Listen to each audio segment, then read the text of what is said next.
pessoal, eu sou Andréa Zambel e hoje nós vamos falar sobre teoria geral do processo. A gente vai começar falando sobre o conceito de processo. O processo ele pode ser examinado sob uma perspectiva variada. Ela é variada, porque por conta da sua própria definição. O processo ele pode ser compreendido como um método de criação de normas jurídicas, ato jurídico complexo, que seria o procedimento, e a relação jurídica. Sob o enfoque da teoria da norma jurídica, processo é um método de produção de normas jurídicas. O poder de criação de normas, o que é o poder normativo, somente pode ser exercido processualmente. Então, o processo legislativo, que é a produção de normas gerais pelo Poder Legislativo, o processo administrativo, produção de normas gerais e individualizada pela administração, e o processo jurisdicional, que é a produção de normas pela jurisdição. É possível, então, conceder o processo negocial. A gente pode também falar de processo negocial, que é o método de criação das normas jurídicas por um exercício da autonomia privada. Então, o processo é de construção de atos normativos, ou seja, leis, atos administrativos, decisões judiciais e negócios jurídicos, a partir da interpretação desses atos normativos que surgirão aí as normas jurídicas. Chama atenção a concepção de processo como um método de exercício da jurisdição. Sob esse enfoque, o conceito de processo ele pertence à teoria geral de direito. Além da teoria geral do processo, é que resta um incerto aí da teoria geral do direito. A jurisdição, ela exerce processualmente. Mas não é qualquer processo que legitima o exercício da função jurisdicional. Ou seja, não basta que tenha havido processo para que o ato jurisdicional seja válido e justo. O método processo, ele deve seguir o modelo traçado que está lá na Constituição Federal, que consagra o direito fundamental ao processo devido, com todos os seus corolários, como contraditório, proibição da prova ilícita, adequação, efetividade, juiz natural, duração razoável do processo e dentre outros direitos fundamentais que são determinados lá na Constituição Federal. A análise do modelo de processo civil brasileiro ela é feita sobre as normas fundamentais do processo civil. Bom, o processo, sob a perspectiva da teoria do fato jurídico, ele é uma espécie de ato jurídico. O processo, a partir do plano da existência dos fatos jurídicos, ele trata aí de um ato jurídico complexo. O processo, nesse sentido, ele é um sinônimo que eu posso dizer que é um procedimento. O ato jurídico complexo, ele é aquele onde eu tenho suporte fático, é complexo e é formado por vários atos jurídicos. No ato complexo, há um ato final, que caracteriza define a sua natureza e lhe dá a denominação e ao ato e aos atos condicionantes do ato final, onde os condicionantes e final eles se relacionam entre si e ordenam o tempo, de modo aí que constituem partes integrantes de um processo. Então, definido que é um conjunto ordenado de atos destinados para um certo fim, para uma certa finalidade, né? Então, enquadra-se o procedimento na categoria ato complexo de formação sucessiva. Então, os vários atos que compõem o tipo normativo, eles sucedem-se aí no tempo. O procedimento é um ato complexo de formação sucessiva, porquanto seja um conjunto de atos jurídicos, que são os atos processuais, relacionados entre si, que possuem como objetivo comum, no caso do processo judicial, a prestação jurisdicional.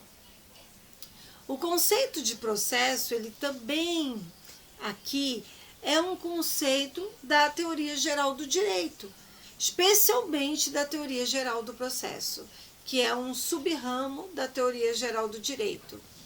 Então, pode conceber o procedimento como um gênero de que o processo seria uma espécie. Nesse sentido, o processo é o procedimento estruturado em contraditório.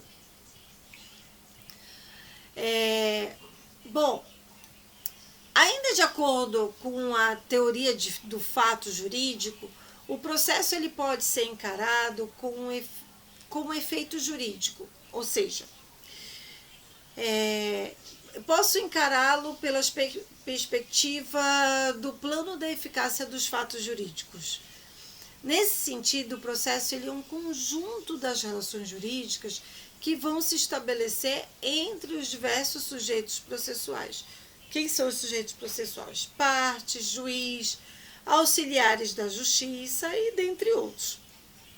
Essas relações jurídicas processuais, elas tornam em diversas combinações ator-juiz, ator-réu, ator-juiz-réu, ator-perito, juiz órgão do Ministério Público e dentre outros, né?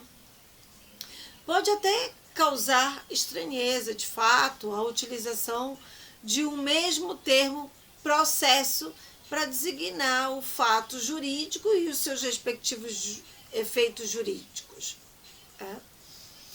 Bom, a prática, porém, ela é corriqueira na ciência jurídica. Prescrição, por exemplo, tanto serve para designar o fato jurídico, que é a omissão no exercício de uma situação jurídica por um determinado tempo, como um efeito jurídico, um encobrimento da eficácia de uma situação jurídica. Bom, pode afirmar que essa relação jurídica, ela forma uma única relação jurídica, que também a gente chamaria de processo. Essa relação jurídica, ela é composta por um conjunto de situações jurídicas, direitos, deveres, competências, capacidades, ônus e dentre outros, né? De que são titulares todos os sujeitos do processo. É por isso que se costuma afirmar que o processo é uma relação jurídica complexa. Então, talvez fosse mais adequado considerar o processo sobre esse viés, né, um conjunto de relações jurídicas. Existem alguns doutrinadores, inclusive, que falam que há uma relação jurídica processual, né, que deve ser usada como pretensão de exaurir um fenômeno processual, assim como pode haver outras relações jurídicas processuais decorrentes de fatos jurídicos processuais. Bom, sob esse nível teórico, então, é possível estabelecer um conceito de processo com relação jurídica nesses termos. Não se pode, então, definir teoricamente o conteúdo dessa relação jurídica, que deverá observar o modelo do processo que está sendo estabelecido lá na Constituição Federal. Como assim? Não há como saber sem examinar o direito positivo, o perfil e o conteúdo das situações jurídicas que compõem esse feixe de situações jurídicas que é chamada de processo. Então, no caso do direito brasileiro, por exemplo, para definir o conceito eficácia da relação jurídica processual, será preciso compreender o devido processo legal e os seus corolários, o que será feito aí mais adiante com as nossas aulas, né, que a gente vai ver sobre as normas fundamentais do processo civil.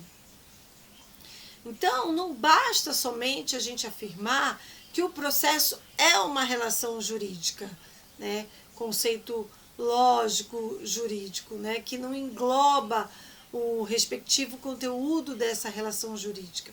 É preciso lembrar que se trata de uma relação jurídica onde o conteúdo ele é determinado primeiramente pela Constituição Federal e em seguida pelas demais normas processuais que devem ter aquela observância até por conta da matéria específica.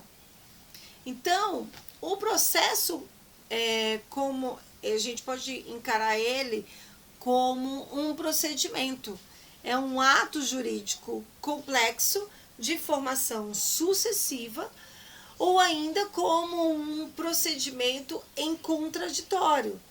Tá?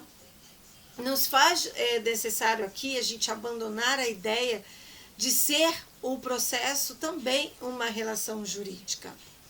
O termo processo, ele serve tanto para designar um ato processo, como a relação jurídica que dele vai emergir. Tá? O artigo 14 do Código de Processo Civil, ele ratifica essa compreensão sobre o processo. Ele fala que a norma processual ela não vai retroagir e ela vai ser aplicável independente aos processos que estão em curso e vai ser rejeitado os atos processuais praticados e as situações jurídicas que são consolidadas sob a vigência da norma que foi revogada. Então, observe que o legislador ele fala em atos processuais praticados e situações jurídicas consolidadas. Exatamente como estamos propondo. Tá? Bom, a teoria geral do processo, teoria geral do direito processual ou teoria do direito processual, ela é uma disciplina jurídica que ela é dedicada à elaboração, à organização e à articulação de conceitos jurídicos fundamentais, que nós podemos chamar, inclusive, de lógico jurídico, ou seja, de conceitos jurídicos fundamentais processuais. São conceitos jurídicos fundamentais processuais ou lógicos jurídicos todos aqueles indispensáveis à compreensão jurídica do fenômeno processual. Então, quer dizer que vai ocorrer ali. Então, são conceitos que servem como pressupostos para uma abordagem científica do direito positivo. Exemplo: processo, competência, decisão, admissibilidade, cognição, demanda, norma processual, legitimidade, pretensão processual, capacidade de ser parte, capacidade processual, capacidade postulatória, prova, presunção e tutela jurisdicional. A teoria geral do processo, ela é uma parte da teoria geral do direito. A teoria geral do processo é, em relação à teoria geral do direito, uma teoria parcial. Por quê? Porque ela ocupa dos conceitos fundamentais relacionados ao processo um dos fatos sociais que é regulados pelo direito. A gente pode dizer, inclusive, que ela é uma disciplina filosófica, que ela tem um viés epistemológico. Nesse sentido, né, como um enxerto, né, de epistemologia do processo, eu posso dizer que é um ramo da filosofia do processo. A teoria geral do processo, ela pode ser compreendida como uma teoria geral, porque os conceitos jurídicos fundamentais, lógicos, jurídicos, processuais, eles compõem o seu conteúdo, têm pretensão universal. Convém adjetivá-lo como geral, exatamente para que possa ser distinguida das teorias individuais do processo, que tem aí pretensão de servir à compreensão de determinadas realidades normativas, como o direito brasileiro ou até mesmo o direito italiano. O direito processual civil é um conjunto de normas que disciplinam o processo jurisdicional civil, como ato jurídico complexo e como feixe de relações jurídicas.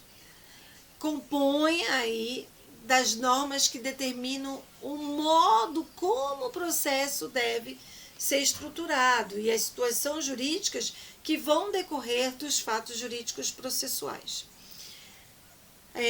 A ciência do direito processual civil, que a gente pode chamar também de ciência dogmática do processo, ou simplesmente de ciência do processo, ele é o ramo do pensamento jurídico dogmático, dedicado a formular diretrizes, apresentar os fundamentos e oferecer os subsídios para as adequadas compreensões e aplicação do direito processual civil.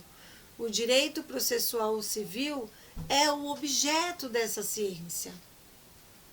Cabe à ciência do direito processual civil, por exemplo, a elaboração, a articulação e a sistematização dos conceitos jurídicos positivos, construídos para a compreensão de um determinado direito positivo. Um exemplo é a ciência do processo, que vai definir que são a apelação, uma liminar, uma decisão interlocutória, uma penhora, uma reconvenção e etc., para o direito processual civil brasileiro. Então, são dois planos distintos de linguagem. O plano normativo, que é o direito processual, e o plano doutrinário, que seria a ciência do direito processual. O plano da linguagem doutrinária, ela opera sobre o plano normativo.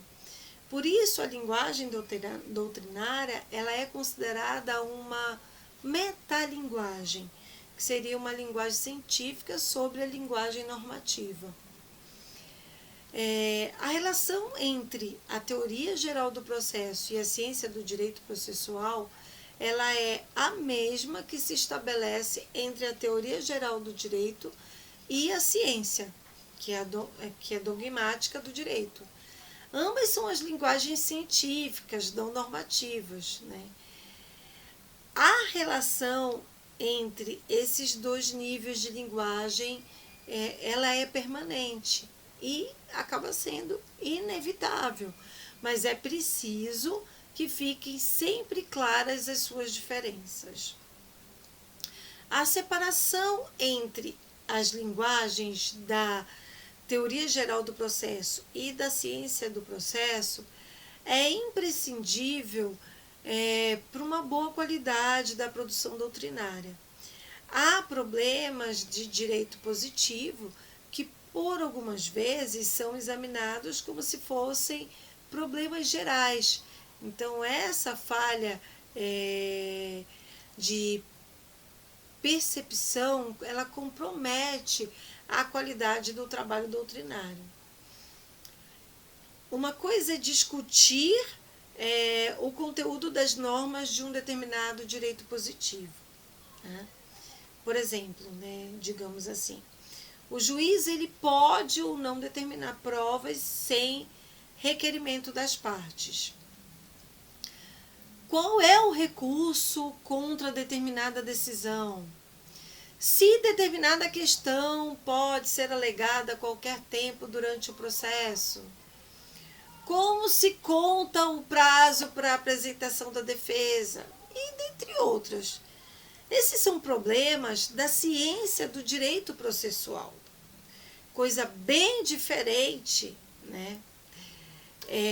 Por exemplo, é uma decisão judicial, se entende por prova, torna uma norma processual, é o processo. Então, essas são questões anteriores à análise do direito positivo. Né? O aplicador do direito ele deve conhecer antes de examinar o direito processual. São pressupostos para a compreensão do direito processual. Pouco importa o conteúdo das normas. Esses são os problemas atinentes à teoria geral do processo. Então, a teoria geral do processo, ela tem como objeto a ciência do direito processual, seja o direito civil, o direito penal ou o direito trabalhista, dentre outros direitos, e não o direito processual. Ela não se preocupa com o direito processual, não se atém ao conteúdo das suas normas. A gente pode dizer, inclusive, que é uma terceira camada de linguagem. O direito processual seria a linguagem 1, normativa, né, que é o objeto da ciência do direito. Processual civil é a linguagem 2, doutrinária. Né? Então, direito processual civil, que é a linguagem normativa, e a ciência do direito processual civil é a linguagem doutrinária. A ciência do direito processual, que a gente pode falar que jurisdicional, administrativo, legislativo ou privado, ela é objeto da teoria geral do direito, teoria geral do processo, tá? Que seria aí, a gente pode até chamar como linguagem 3, que ela também é doutrinária. Bom, não há quem trate, gente, a teoria geral do processo como um conjunto de normas jurídicas processuais fundamentais, principalmente as constitucionais. Teoria geral do processo, ela seria, nesse sentido, um direito processual geral e fundamental.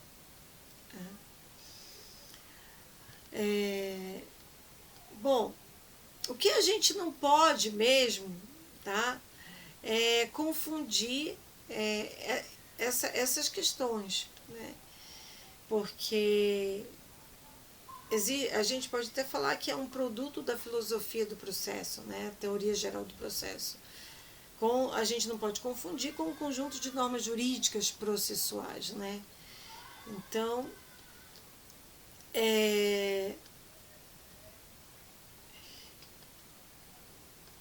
bom, a gente pode até falar, inclusive, que a teoria geral do processo ele não pode se confundir com a parte geral de um código, de um estatuto processual, porque a parte geral, a gente não pode se confundir com isso, são duas dimensões de linguagem jurídica. Tem a linguagem do direito e a linguagem da ciência do direito. A parte geral, ela é um conjunto de enunciados normativos, é a linguagem prescrita, o produto da atividade normativa, né? A parte geral, ela não é sistematização da teoria geral do processo, que ela deve ser feita aí pela epistemologia do processo.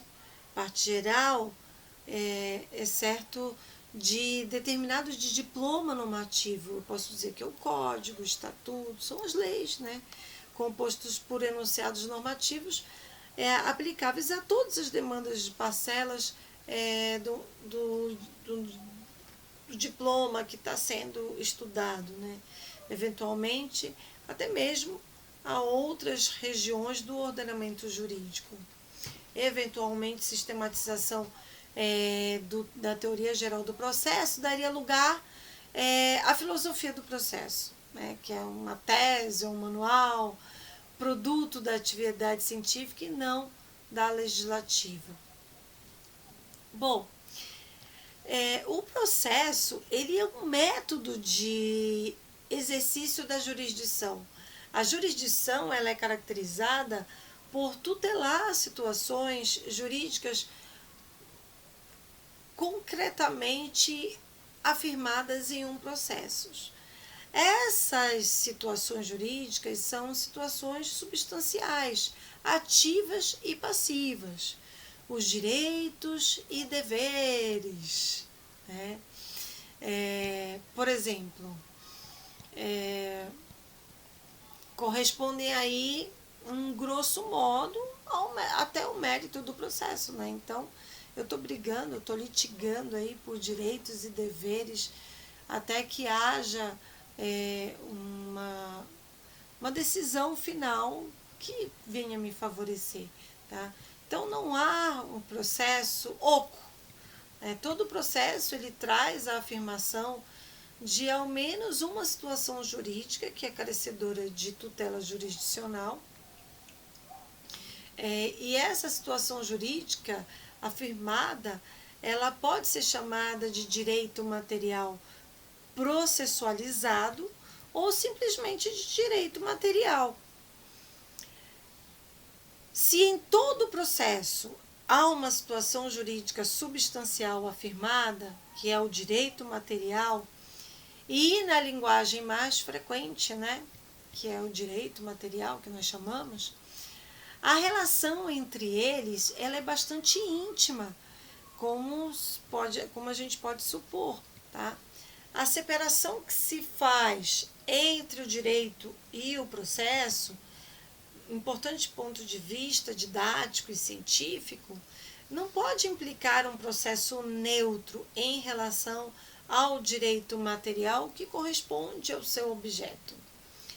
O processo ele deve ser compreendido, estudado e estruturado, já que a situação jurídica material para a qual serve de instrumento de tutela.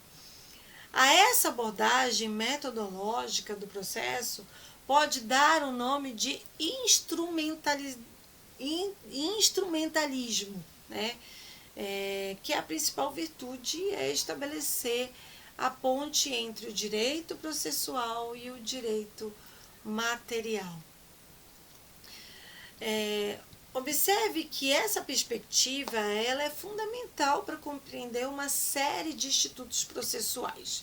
Por exemplo, causa de pedir, que a gente vai, quando vocês vão estudar, quando se tratar de petição inicial, conteúdo da sentença e coisa julgada, intervenção de terceiros, defesas, defesa do demandado, né? Porque aí o demandante entrou com a ação, princípio da adequação do processo, direito probatório, as peculiaridades do processo coletivo. Então, dentre outras questões. É impossível compreender todos esses temas sem analisar a relação que cada um desses institutos mantém com direito material processualizado. Tá? Então, pensadas as coisas, né, bem pensadas as coisas, a relação que se estabelece entre o direito material e o processo, ela é circular. O processo ele serve ao direito material, mas para que lhe sirva, é necessário que seja servido por ele. Né? Então, é uma troca. Né? São dois planos distintos, o direito processual e o direito material, porém, eles devem caminhar juntos, né? E eles andam juntos porque um depende do outro, né? É como se fosse uma música, um instrumento, né? Que se lê a partitura e a toca, o processo torna viva aquela música na partitura, né? Então, é mais ou menos isso. É como se o processo ele pudesse reproduzir a música, né? Reproduzir o direito material. Então, ao processo, cabe a realização dos projetos que estão no direito material. E uma relação de complementariedade, né, que se assemelha àquela que se estabelece entre um engenheiro e um arquiteto. Né, ambos eles se encaixam. Né? Então, o direito material, ele sonha, ele projeta, e o direito processual, ele concretiza, ele traz a perfeita, né? Ele, quando possível, ele coloca aquele sonho em realidade. Então, a instrumentalidade, né, do processo, ele se pauta na premissa de que o direito material coloca como o valor que deve presidir a criação, a interpretação e aplicação das regras processuais. O processualista contemporâneo, ele não pode jamais ignorar isso. Então, em síntese, né, o direito material depende do direito processual para poder colocar aquele direito em prática, e o direito processual precisa do direito material para que o sonho seja realizado. Ficamos por aqui e até a próxima aula.